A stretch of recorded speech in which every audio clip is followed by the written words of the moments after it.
qui tient le coup, on vient de le voir, mais un point faible, l'agriculture. Vous savez, cette année, le marché israélien a été saturé par la production locale. Des dizaines de tonnes made in Israël ont été détruites par les agriculteurs qui demandent depuis longtemps de cesser l'importation de légumes. En guise de protestation, les agriculteurs israéliens ont lancé des fruits et légumes en direction des bases de Tsahal. Dans ce contexte, les soldats dénoncent un véritable scandale. Des fruits et légumes cultivés à Gaza finissent dans leur assiette. Regardez. Vision surréaliste dans un entrepôt d'une base de l'armée israélienne. Des cajots de fruits et légumes, jusque-là rien d'anormal, mais sur les cartons, l'origine ne laisse aucun doute, Made in Gaza. En cette période de tension, les militaires se nourrissent des fruits et des légumes récoltés dans l'enclave palestinienne. Certains soldats n'ont pas manqué de relever l'absurdité de cette situation. Cela me semblait bizarre. Il s'agit tout de même de Gaza, nous ne sommes pas vraiment en paix avec eux. C'est absurde, c'est cynique et même malveillant. C'est vraiment un coup du destin d'acheter de la nourriture à des personnes avec qui tu es en guerre. Il aurait été plus facile de leur donner des munitions. L'origine des fruits et légumes ne fait aucun doute, mais la question reste posée. Comment les agriculteurs de Gaza vont passer les produits vers Israël? Et de là, comment sont-ils introduits dans les bases de Tsahal?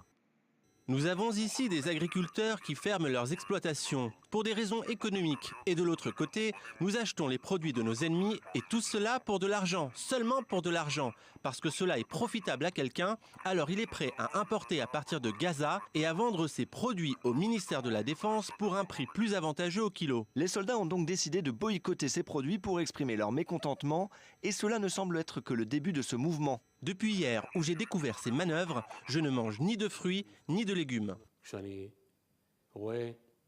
En tant que responsable de la sécurité et de l'approvisionnement alimentaire, lorsque je vois dans les réfectoires militaires des produits frais venant de Gaza, j'en ai la chair de poule. Où en sommes-nous arrivés ?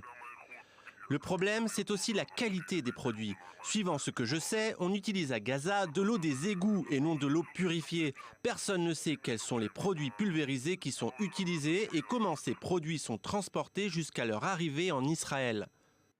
Cette vague de protestation a eu de nombreuses répercussions. Les soldats exigent de Tsahal et du ministère de la Défense d'arrêter l'achat de produits agricoles en provenance de Gaza au profit de l'achat de produits israéliens uniquement. D'autant plus que la situation à la frontière sud se dégrade.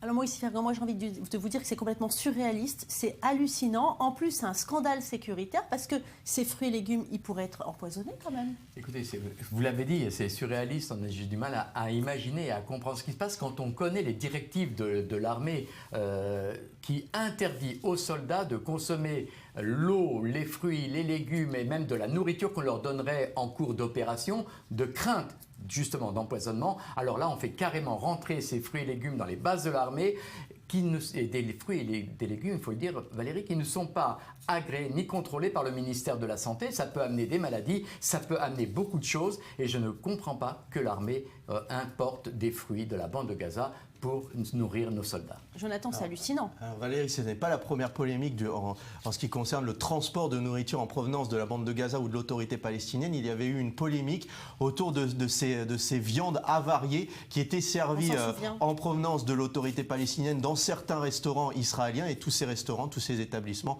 ont été fermés.